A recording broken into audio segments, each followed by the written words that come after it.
Boxer, puncher, brawler, counterpuncher, orthodox southpaw. Styles make fights. It's one of the oldest and certainly truest adages in boxing.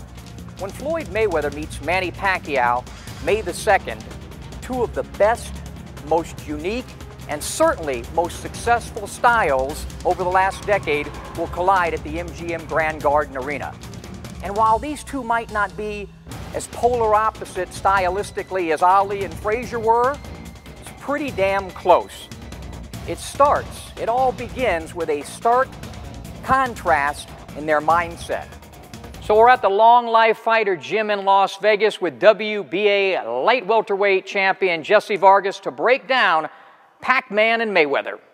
You know, one of the reasons I think you're so perfect for this piece is you have real history with Floyd and perhaps some future with Manny Pacquiao. Talk about that. That's right. Well, I was promoted by Floyd Mayweather for 3 or 4 years, and most recently I was in the books to fight Manny Pacquiao, so I studied him for a while now. Let's start out and talk about Floyd's left jab.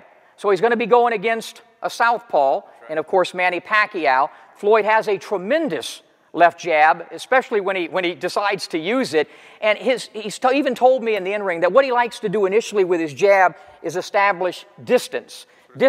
Going to be kind of difficult against Pacquiao because of some of the things you're going to show us that Manny does to make it difficult to establish any kind of rhythm. But that's why he needs his jab, to put a stop to his rhythm. You know, kind of make him wait for a second. He gets hit with the jab, and he just has to wait. Or, yeah, it takes a second out of him. I mean, Manny Pacquiao is the type of fighter that doesn't care if he gets hit, he'll always come back. So you hit me, bam, and he'll still come back. He gets hit, but he still comes back. But that might be his mistake because that's what Floyd is going to see. And when he sees that, he's going to say, okay, he's going to get hit with this jab. He's going to get hit with this jab. So go ahead, hit me. And he's going to come right back as soon as he gets hit. And then that's when Floyd might counter with the right. Right hand, right.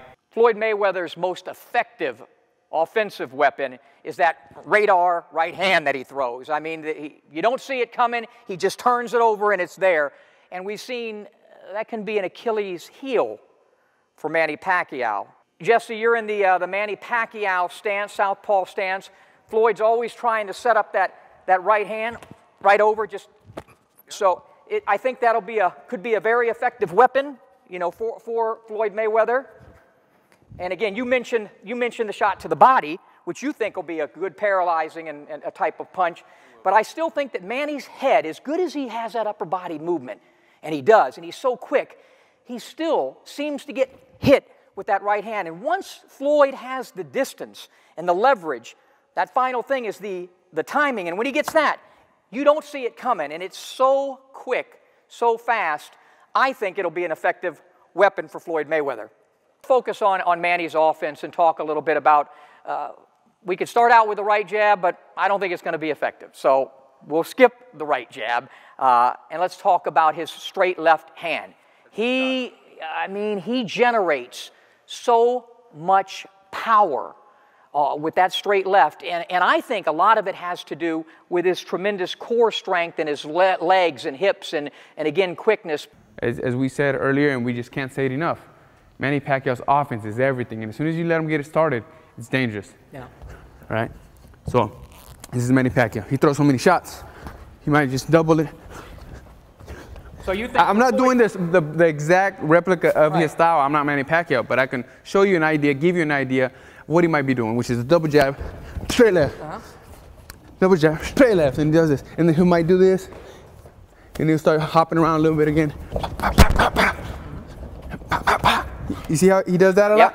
And remember, these punches are coming in with power, and they're extremely fast. Yeah, you don't see that second punch. You don't. There's a little opening that Floyd doesn't realize that perhaps Manny, can do some damage with, and that's with the right hook. Now, you're Floyd Mayweather, and typically, you throw a shot against Floyd, you know what he's going to do. He's going to turn, catch, whatever. But when the right hand, I don't think will be effective straight. The right hand's not going to do. The jab's not going to be effective. The jab's not going to be effective. The right hand straight, I don't think will be effective.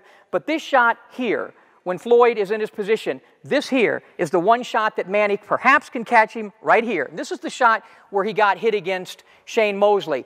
Top of the head It was a wide right hand. Actually, in the case of Mosley, it was just a wide shot that caught him here, discombobulated him a little bit, and Floyd recovered from the shot and went on to do what he does, break down Mosley and beat him easily. But I think with Manny Pacquiao, he can generate such power off of that right hook. And perhaps, as Jessie mentioned, with the movement, perhaps Floyd won't be in the typical position to catch it. Manny can throw it, and it can land up here and catch Floyd and perhaps do some damage. And one other good thing about that shot, Jessie, if he can land it, and he hurts Floyd, this punch brings you right in position for this. So it would be hit here. What would be this? If he got hit, what would happen? He'd slide here, and then bam. And then he'll continue going just like Bullet. And like you say, if Manny hurts him, he's going to try to finish him. So I think the most important weapon for Manny Pacquiao really would be the right hook. I see Manny coming out and doing a lot of what we mentioned, getting off to that, perhaps big lead, something that we saw Marcos Maidana do. Get off to a lead, get ahead, but all the time while he's doing that, Floyd is establishing that distance, leverage, timing, locking in his radar. And once he locks down his GPS on the Pac-Man, the fight's over, and Floyd wins a unanimous decision. The real winner, May the 2nd, boxing fans. We finally get the fight that we've all been waiting for so many years. Boxing in general, it's a win because we have the best fighting the best. And we'll all enjoy it May the 2nd when Mayweather faces Pacquiao.